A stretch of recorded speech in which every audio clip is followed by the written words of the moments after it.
One, the that has made it through the trees, the light on the leaves and blonde grass, the man who walks where the light spills from the window, the coat hung in the light, the blue light of television, the highway of light and things planted beside it, the gold light pouring in the garden, the light coming on Osage Avenue.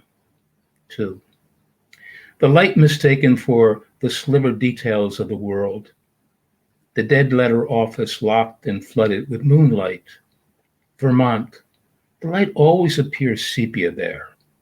In the dream through the glass floor, it is snowing lightly. Three, let us be for the light.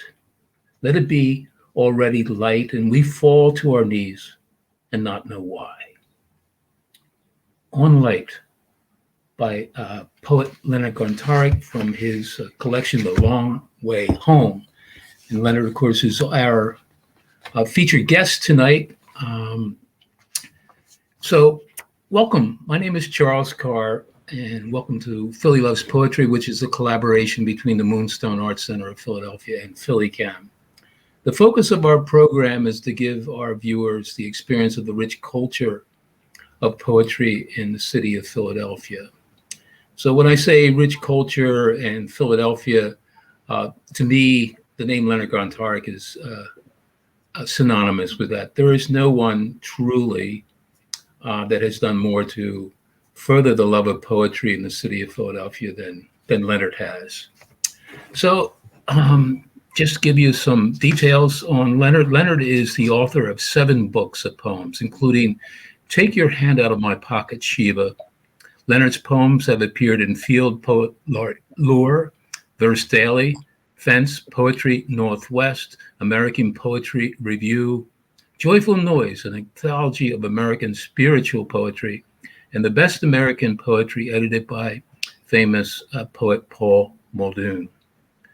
Leonard coordinates Peaceworks, Poetry in Common, Philly Poetry Day, hosts the Green Line reading and interview series, and was poetry consultant for Whitman at 200 Art and Democracy.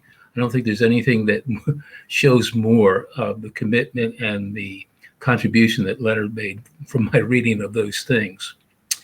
Leonard conducts poetry workshops also, making poems that last. His poems, 37 Photos from the Bridge, was selected by Alice Quinn as the poetry winner for the Big Bridges Motion Poems Project and the basis for the award-winning film sponsored by the Weissman Art Museum in Minneapolis. Regarding his book, The Long Way Home, poet Ian Haley Pollock, author of Ghost Like a Place and Spit Back a Boy, he writes, Leonard Gontarek is a manic visionary. In one moment, he's chanting incantations. In the next, he's out in the street making sense of his American moment. No matter his angle of approach, in his vision, Gontarek sees us with devastating clarity. Yet we are drawn toward this seeing vision because he expresses it with such disarming sincerity, which is to say, he tells it like it is, and we can't help but agree. With A Long Way Home, this poet's poet has crafted a tour de force. And Kate Northrup, another poet, author of Construct and Things Disappearing Here, writes, what is it with Leonard Gontarek and cats? What is it with coats, car parts, and parties across the river? What is it with Katy Perry? What is it with Donald Barthel, with Bruegel snapping at us? What is it with fathers, with mothers, with house painters, their ladders? What is it with the American light dropping like lumber? I say, let it be, and let it be praised. Let it be a song or a moan or a 2-foot walkie-talkie ch-ch-ch-ing into the night. And let it be, all ye who enter, your face given back by this shining cup of darkness. So that is some feedback on The Long Way Home. So welcome, Leonard. It's really great that I could interview you for this. I've read the book in total. I would say that anybody that is going to buy it should take it slow. This is not a sprint. This is really, you jog through this book. This is an experience of poetry, a very unique experience of poetry. So first, the book is published by Vox Blaze, and it's available on Amazon. So, and it's really a great read. So, Leonard, I just wanted to start our discussion with focusing on two quotes that appear in actual poems. One about John Ashbery, and the other an actual direct quote from Carl Jung. And I think these two quotes are really important in really understanding your art and the art in this book. A Time magazine description says, Ashbery's poems do not evade the real. They deny it the power to prevent other realities from being conceived. Interesting for me that this quote should introduce a poem about something so very concrete as table. And then later in the poem Wings, you have this quote from Carl Jung. I'll quote it, quote, "It would be a regrettable mistake if anyone should understand my regrettable mistake if anyone should understand my observations to be a kind of proof of the existence of God." So with the Ashbery quote, one can begin to experience, I think, your poems. And I do not say metaphorically, because reading these poems is experiential and also intellectual. In your poem Furnace, there's a line, "I am drinking poetry from a hose by the side of the house." And for me, this mirrors the experiential part of your poetry. And when I think of the second quote, I find it somewhat baffling, because as one reads through these poems, with so many praise poems and what I call prayers, and the spirituality that is apparent throughout, I'm really stunned by that. But I stepped back and I said, here's what I accept and understand with Leonard's view on spirituality, that he does not believe in a supreme being. To me, what you believe in and what you show and what you praise is the glory and supremacy of being. So having said a big mouthful of stuff, Leonard, can you walk us through those two? And am I accurate in saying they're like kind of a key in a way to understanding so much of your poetry? Yeah, I sure can. It's a complex statement you make there as a question, and you hit a lot of really significant points. So I'll do it in the order you mentioned them, if I remember everything. But the first, with the Ashbery quote, it was an interesting statement, because it's a quote that says that, it's a critique of him that says, he is creating a reality that closes out all the other realities. Now, we know that art makes remakes or makes new a reality, but it's interesting that what he's doing is he's creating a universe. They're saying he's creating the universe so that only his universe can fit. It's temporarily, but that I thought. It sparked a lot in thinking in me, and I wondered if that was something. Where did I fit in that level of consciousness? The quote about Jung, and I want to say about this quote and about the Ashbery quote, as you know, they're inside the poems, so that they're not epigraphs, and they're not really notes at the back of the book. They become part of the poem, so it would spark something in you as well. So with the young, that really hit me where I live. Like his saying, is this proof of God? Is this proof of even? I mean, in my case, God with a small case G, or is this proof of the spiritual? Like, and my read into it was Jung is saying, don't take his words as the proof of it. It's in you. He's guiding with his words, and I felt pretty much. I wanted to create a poem that was kind of a kit, but that the reader would be inside, they'd see the backstage of the poem, and they'd respond to a lot of the points that I did that brought the poem up, so that they won't be depending on my proof and my evidence, and they would create their own. And also, that was my experience in writing these poems. I felt like I was in, as you mentioned, in the praising. It was a very much of a method to praise all. The dark and the light, and accepting that that's pretty much what we would have to do. And so that's how the poems read. They try to display that. I can't really coalesce. They do some things, but you've read the book in your heart, and that's what I want. That's the place where it works. I know you asked about a third quote there, Charles. That slipped my mind.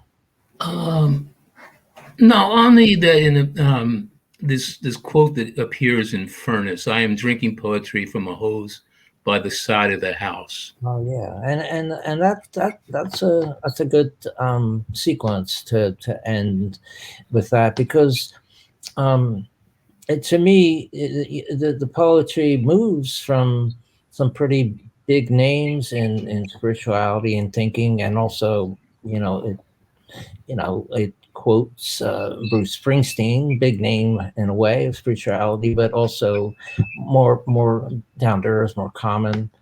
But with that quote, it's this image I have of just the down to earth image of someone who's just mowed the lawn, thirsty, just turns on the hose, holds it over themselves, and drinks. And that drink, that I was trying to say, that's the poetry, that drink after all of this.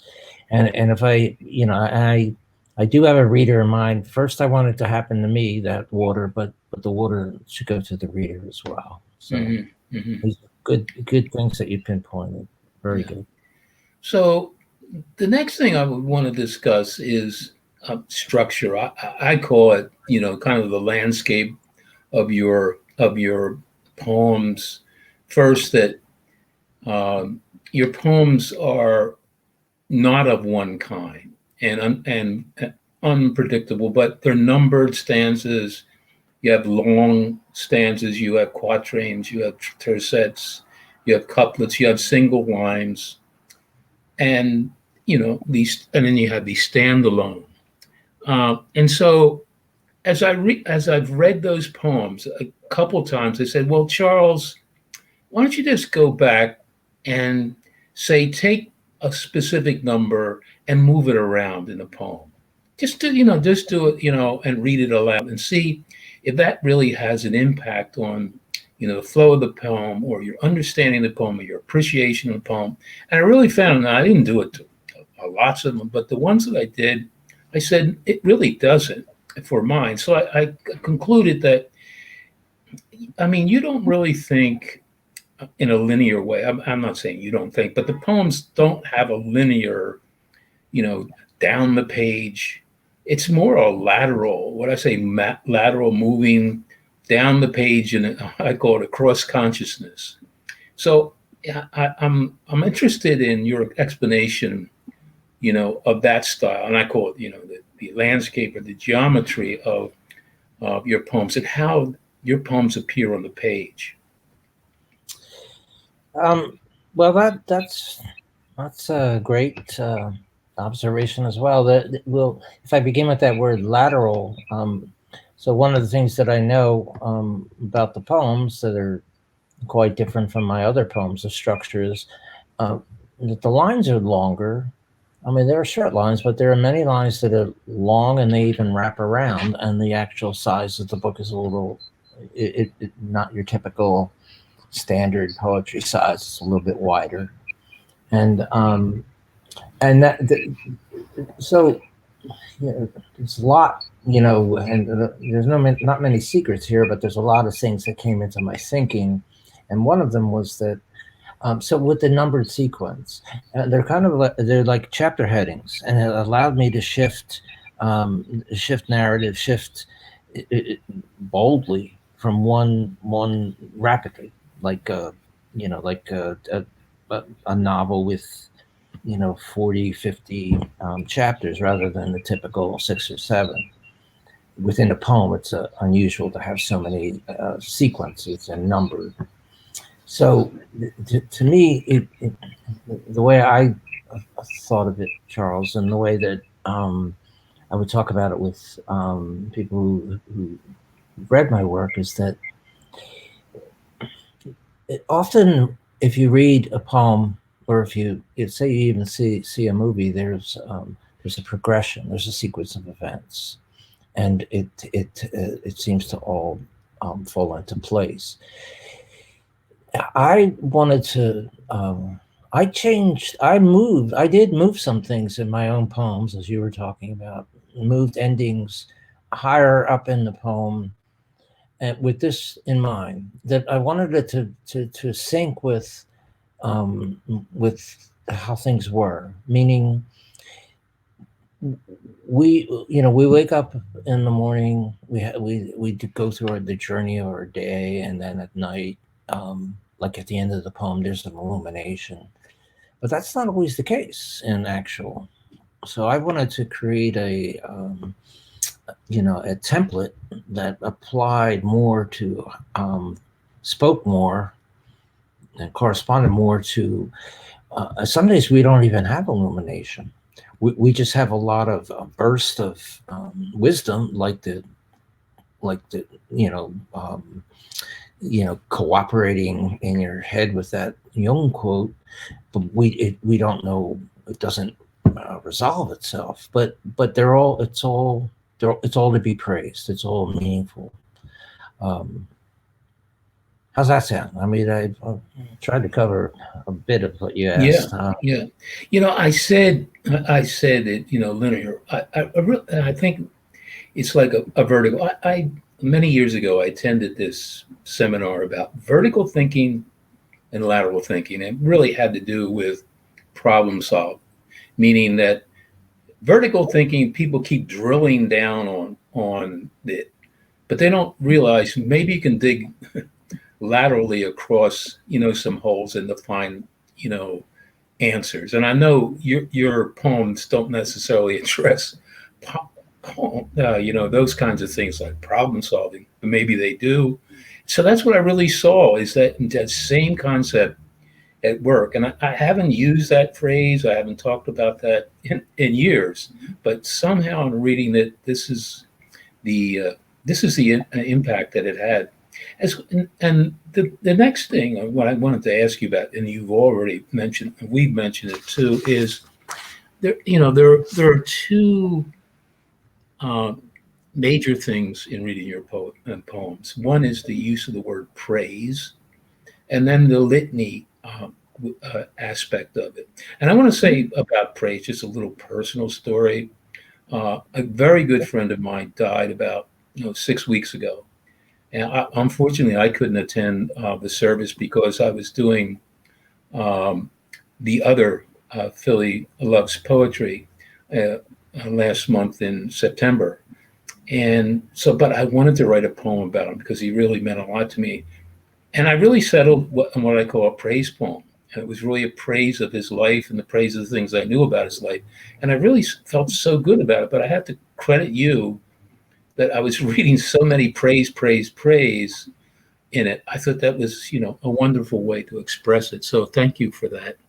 The other thing is litany. And I just think that's a, to me, litany's always been a powerful tool to move a poem, to keep the reader in the poem. So could you talk about those two things, the praise and the praise, Leonard, when I read those, it's really like the glory of so many things. I mean, it's almost, they're like prayers that I see. I mean, glory of so many things in life, of nature, of birds, and, glory of, of the ridiculous. And again, I think it's again, that's a sort of a process and a method, and it's a stepping up. I'm aware um, of as a poet, the sacredness, the feeling of sacredness, lowercase sacredness of everything. But how do you communicate that, to the person, sitting next to you, on the train, without it seeming about religion and not spirituality. And I thought the praise is a standard, form of poem. It's not used as often as other forms, but it has been used. As quoted in that blurb about my poem, it was a Whitman technique, and other poets have used it. There was a terrific poet, William Pitt Root, who his entire book was, as you say, it was a litany. Um, it's called "Striking the Dark Air for Music," and it's a really, I mean, it's a book that goes back some years, but it's one that it's always in the back of my mind. One more thing about praise and litany is Christopher Smart. Was a poet who was spent time the end of his life in an asylum. Uh, Questionable, whether or not he was mad, but he wrote. He was a poet, and he wrote this long book, a long poem, a few thousand lines, and most of the lines began "I praise," and I mean, the ones that didn't, they said something else. They let it be, or let me, or allow me, or show me, but there was repetition from every line. Mine isn't that far into it, but I did push. I did push it so that you know it, and you did. And so, what about it? Well, it's as you see, there's a mix of things. I praise hot dogs, a certain expensive good hot dog in one of the poems. But indeed, yeah, I do um, praise the water coming out of the hose like light, like poetry, and to use someone's simple equation for it recently, that they said you praise you praise it all, and that's a startling revelation. It's a good, and it's good to see it in those terms. So and litany, there's a that's a fascinating, just a little bit, kind of shop talk on it. Like it's an interesting thing to me, because there's a difference between, and it's pointed out a lot, between repetition and refrain, and they have very different purposes. And and I'm always counting how many times I repeat, and how much of it equals a spell, and how much of it is sort of just pushing it so you get somebody's attention. Like, it seems like I'm a little mad. I keep repeating, I praise, but it is a spell. And I think you threw out the poem. I was very, I watched that very closely, and I didn't want it ever to seem. Difference between a spell and magic is it spell is not a formula. That's something else. This is poetry, so that's where I it comes from. I can say, you know, um, it generated in me a great deal of enthusiasm. I would even say a great deal of love. And I compared. I've gone to church, and I said to myself, wouldn't it be wonderful if the priest stood up there and said, praise the lady in the green hat, praise the guy who lit the candle, praise the guy who brought the water and wine, praise. And I said, wouldn't that be wonderful if that was part of the ceremony, because we're supposed to be a community. And so and I mean, this isn't what you're about, but you achieve that kind of worldview, for me, of this praise. And there's a glory to me after I read those poems. I mean, one doesn't walk away, especially in the predicament of the world now. He walks away with kind of strengthened that there's so much to praise, and maybe that's what we should do more of. Yeah, and then it becomes spiritual, again with lowercase s, so that here's one way I look at that method you just explained is you would have to praise, but you'd have to praise everyone. Mm-hmm. And you want to be sure to praise everything.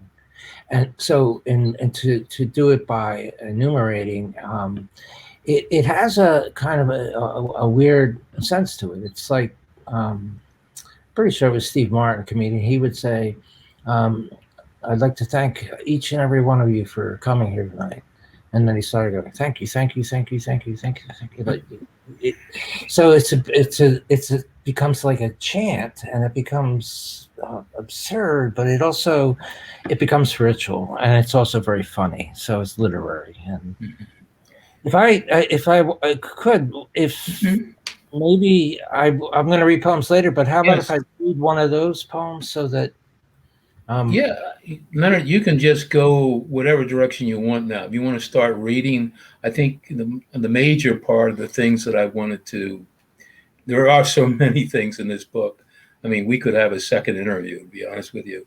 But I really think it's important that we have adequate time for you to read your poems. And if there were, discussion of them, fine. So take it. All right. So, folks, as you noticed, Charles was talking about the praise poem. So this is one good example of it, I believe. And it's a poem called Pink. It's in the model that I used. They're numbered sections. Pink, number 1. Let the pig come into the yard and crunch along the edges. Let the rays of light mist through the hole in the trees. Let new insects replace the night insects. Let birdsong be supernatural and experimental, approximate, difficult swallowing. Let white butterflies ruffle in the pale desire in horses. Let the idea be to map out a plan. Let there be whirring, a carpenter's workshop in the middle of nowhere. Let it all fall silent as the world drifts away. Laughing insects, happy butterflies, yanking their shadows from the ground. Light wind wanting to come home with us. Let the yellow light drill fountains among the bell lanterns and chanterelles. 2. Truth is very subtle, like a thief in the night. Krishnamurti. 3. The backyards are gold, the yards are deep, bad, sincere handwriting, snow. We need red, flocks of noise, dangerous and cooperative, porcelain crumbs, the backyards are gold, the yards are deep, let them. 5. Go far away, not this town. The houses are connected underground.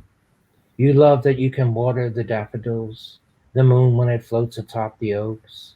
You drink from a hose by the side of a house, moving gray, this field, toppled headstone, man running with a wing, heavily veined marble, field moves in and out of light, trees wait forever, like that, let it. 6. Praise the $69 hot dog. Praise the rare truffle slathered sausage priced at $69. Praise the foot-long hot dog. Praise a hot dog is a kind of sausage, but not all sausages are hot dogs. Praise the dog grilled in white truffle oil. Praise the homemade pretzel-style bun brushed with truffle butter. Praise the hot dog topped with duck foie gras, caramelized onions, black truffle Dijon mustard, and homemade heirloom tomato ketchup. Wonderful. So, in the idea of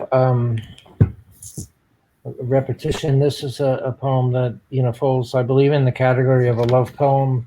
It's called Chopin, but it is a litany. And Charles, maybe next time you can use this form for your love poem. Chopin 1. Take the heart. There are some things it won't say. It knows the math of sadness. Take the heart. It builds a wall because it loves you. The kind of wall Piranesi might make. Take the museum. You stand there holding someone's hand. Everyone steals a glimpse because it is spring. Take the trolley. It is bringing earth and daffodils through the portal. The clouds are larger than the houses. Take scentless soap. The sheets smell like it. You fall toward the bed, gulping each other. 2.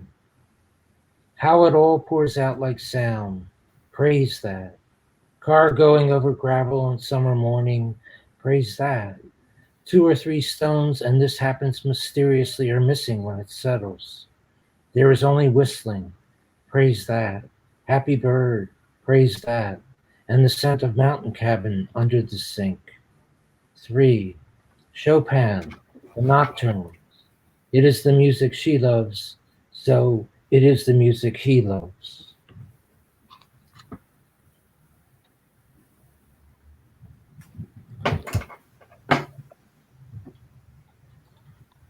So this is a poem called Branches, and it's really quite in the form you were speaking of. And it's numbered.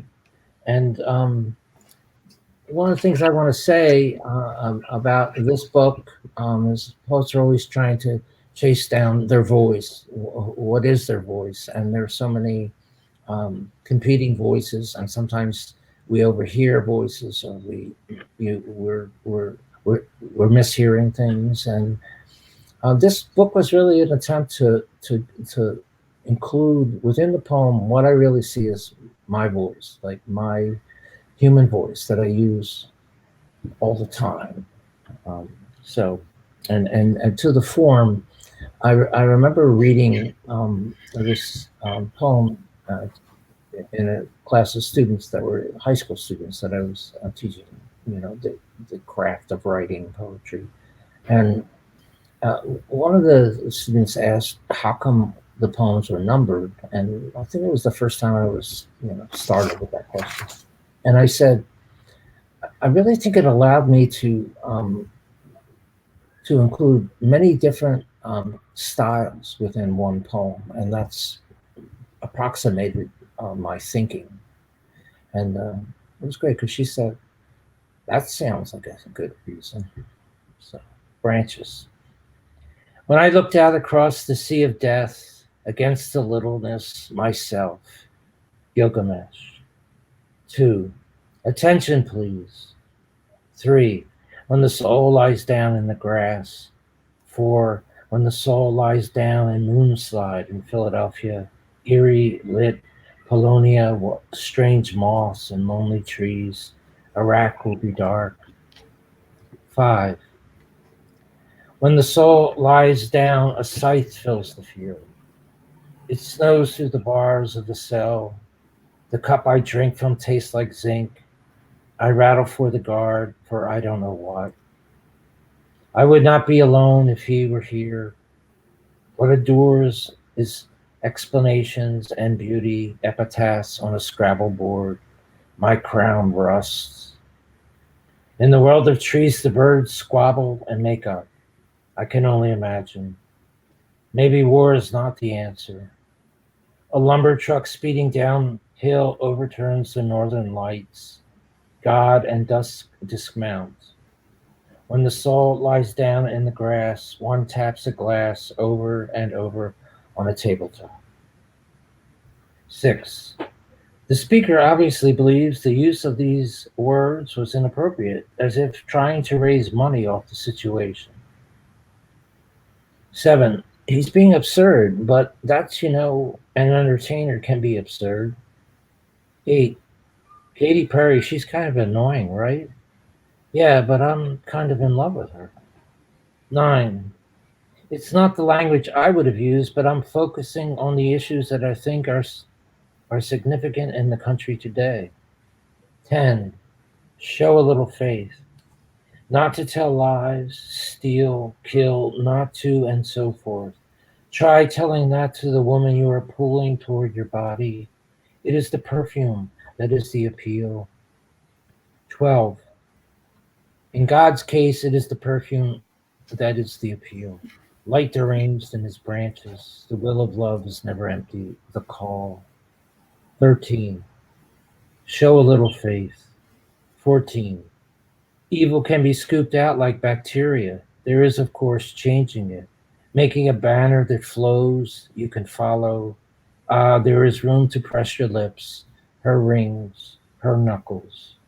15. Show a little faith. There's magic in the light.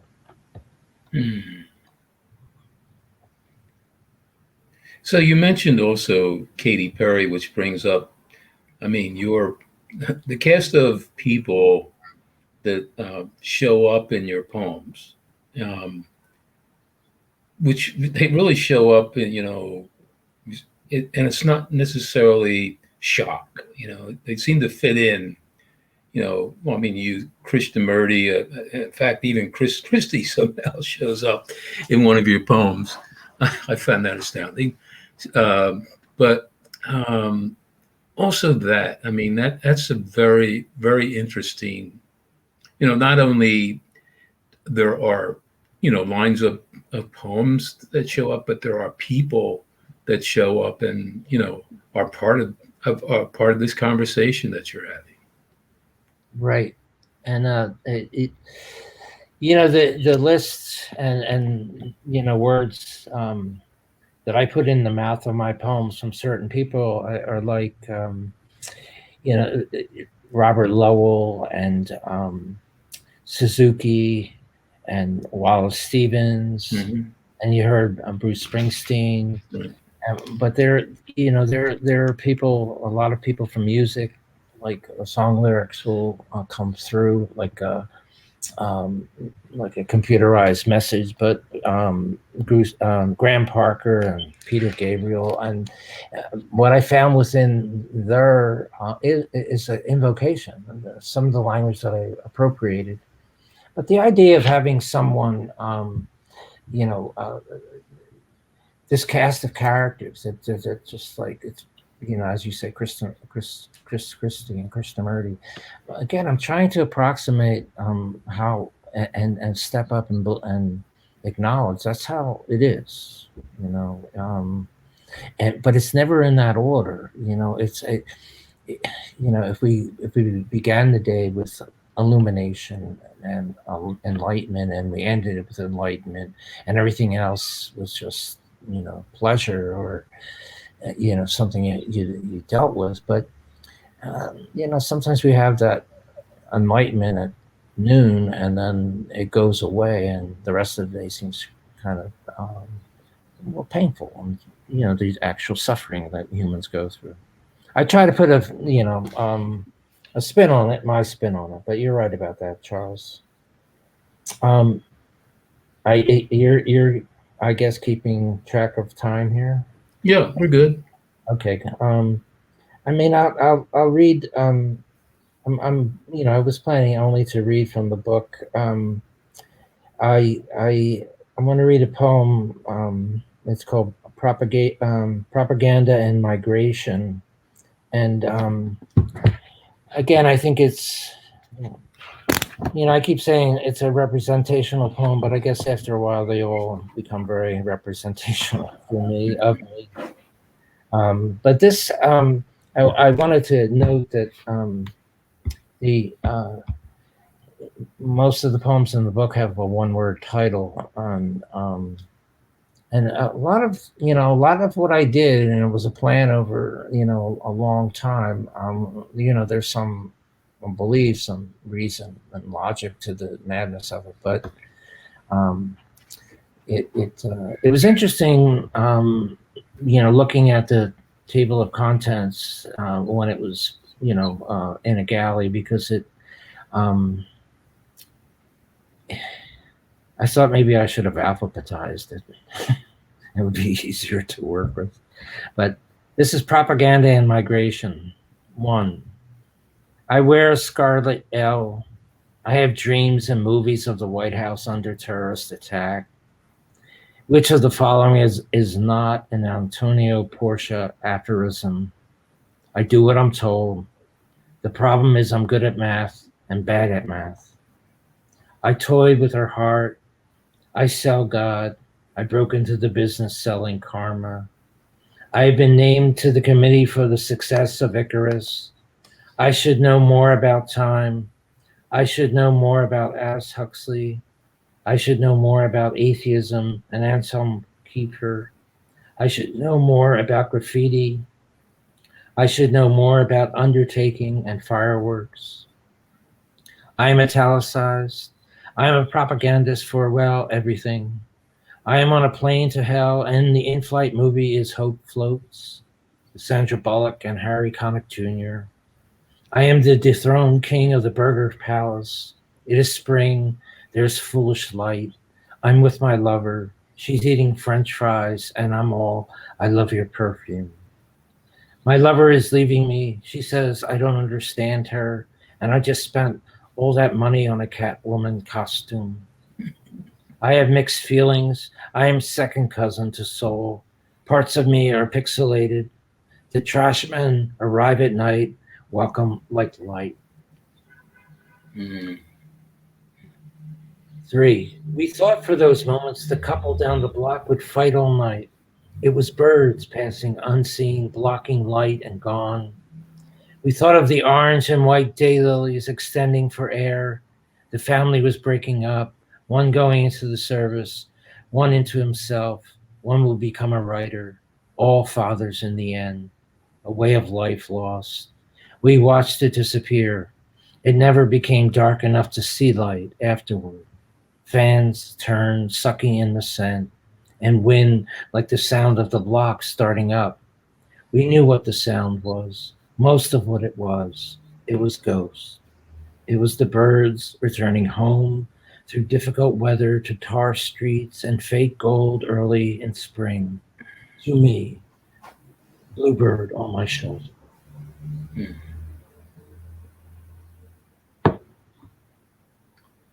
So I know there was a poem that you requested, so I'm going to jump ahead and read that one for you, Charles.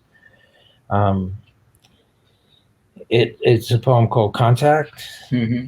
You know the poem I mean? Yep. Yeah. Okay. So, and this is an interesting poem because it very starkly uses my template, divided in two parts, and the first of all, the poem being called Contact. Contact to me is a remarkable word, and these poems were written over the last 5-6 years, but obviously the idea of contact and social distancing that is current now, it gives this word a whole new jolt, and it in the end, it's what I think we all seek. We have different versions of it that we seek, with different definitions. The first part of the poem is, and it's a kind of a mashup of my thinking and actual text from a newspaper offered this service that you could, if you saw somebody that you were attracted to somewhere, you could write and say, I saw you in, and to use your idea, Charles, I saw you in church with a green hat. I stared at you, and I think you looked at me. And was I right about that? And Mhm. um, these What are page is that poem? Because I have 284. 284. Okay. And 284, how big is this book? Yeah, it's a big book. Contact one. Where the hell did you learn how to drive? Who issued you a driver's license? Apparently, you are not aware you must yield to pedestrians and bicyclists. I watched you from across the room, dancing and playing seductively with another female, while your boyfriend had her from behind. It was erotic and compelling. I was so wet by the interaction. On Thursday, you came within about 6 inches of nailing me as I crossed the intersection, and I was crossing on green. I've been dreaming about it ever since. I will come there every Friday night until I see you again, and maybe I will have my turn. Wise up, asshole, or you're going to do some serious damage to some poor person and find your sorry ass in a whole lot of hot water. I think I'll just fall asleep and dream something different forever. If you want to get back in my good graces, build me a time machine and accompany me and my cats to a past life. 2. Tell me how this equals contact. Tell me how we long for contact. Tell me how we don't know what we want, but we know we don't have it. Tell me how we touch obliquely, desire sideways. Tell me how the moon is blue. Tell me the blue moon turns the trees gold, shiny, broken up. Tell me there is a moon within the moon, rinsed. Tell me it is all sifting and leaking down, light, wind, filings into the field. Say how we don't know how to leave. Say we go under the cover of darkness. Say how we say go, go, just go. You won't make it without me. You won't make it alone. Say what we mean is don't go. See how when you hold me, I feel nothing. See how you say when I hold you, I feel empty clothes. See how you say we'll have to work on that, have to work on that. See how when you hug, robo hug. So tell me how darkness is indeed landing. Moon is throwing crumpled flowers on the water. Say you are crossing a bay in a car and there is a harvest moon shining behind clouds. Roll down the window to smell the night air laced with a little salt. Tell me how this suggests nothing changes. The way love was for our parents is how it is for us. I hope not. See how when I say goodbye, I announce I'm going to hug you, I'm going to hold you. So tell me, hardly do we notice it was warm and it was a week long. Indian summer was over and it began to rain. There is pain in departure, even one we welcome. Tell me how leaves piled on leaves in the yard. Tell me how, despite the wind bells, despite the bird shadows climbing down, the clouds coast away. Say you see the earliest pink of day in the future, when the life you've become addicted to begins to disappear. Tell me this is the life you've become addicted to. Tell me how birds are leaving in a random pattern. Tell me how lights are going out in the street.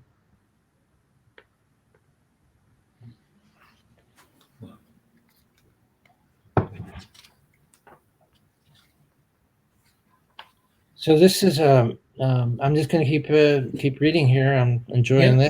this. This is a poem, which is a kind of a companion piece to the poem you read so wonderfully at the beginning on light. This is a poem called "In Memory," and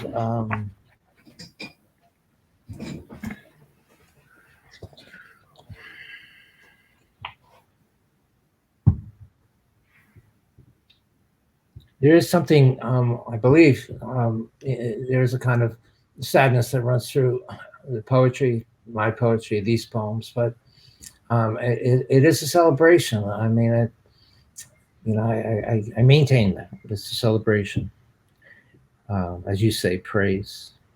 So in memory, one, all morning I waited for the lights to come. The house thrummed and the western part of the city hummed. It was November and summer was really over. A car honked underwater. I got out of the way. He said, "You should play this," but I could not make out the title. Yet, because there was a landscape on the cover, I assumed it was classical and vinyl, which I no longer had a means to play. Poetry is not dead, but it may soon be if poets keep dying. And the train keeps whistling but never comes out of the darkness near the mansion and the graveyard where the deer come to eat. Two, someone asked the poet if he would ever cease looking up at the sky. Someone asked the poet if he knew what he would sing at the end. He said, "Thank you and goodbye." Someone asked the poet, "What shall we do standing between the poem and nothing?" He said, "I started out as a painter." Someone asked the poet if he would be read after he was dead. He said, "I'd really like to be alive after I'm dead." I was informed it was a dream and a ball in the 21st century, and the lace of the women's gown was bulletproof. Even at that, I could not weep. I waited for the light. Mm.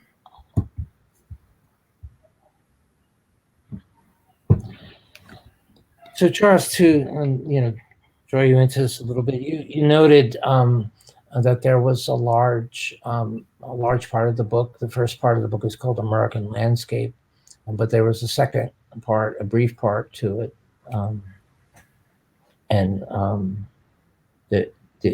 called Samurai Looking for His Head in a Samurai, the Ghost of a Samurai Looking for His Head in a Cemetery.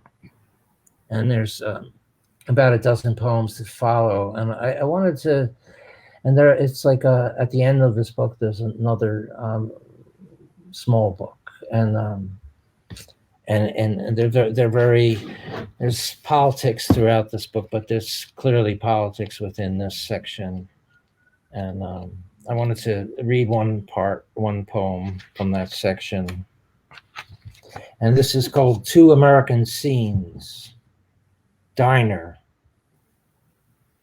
At 20 past the hour, there is a scent of bacon and wind, drying flowers on the cigarette machine, crackle in unseen flames. The spirit steps out of the quiet for air and returns to the waterfall of silverware and cups and talk. "We don't have honey wheat. We have wheat, rye, and white," says the waitress. "I was calling you honey, honey." American Sketch. It is a lonely part of town. We live at the end of a nice street. The cross street divides the poor neighborhood. The bookstore is on that side. They keep the building nicely painted. We have a yard that meets up to the public park. We have grave markers that honor our pets and parents. People take them and we replace them. I had a dream in which Obama died. We placed a marker to honor him. People took that one too, and we replaced it. Mm. So it's probably time for one more, probably a short one, Leonard, if that's Okay. works for you. Yeah, that'll be good. This is a poem I'm very fond of, and again, it's it includes everyone. Posts like to talk about how they write when they're moving, in airplanes, on trains, on buses, and I think it's also a great place to read poetry. So this is a poem called Parts. 1. On this train, you go through parts of the city in which you would not want to live. Who would live there?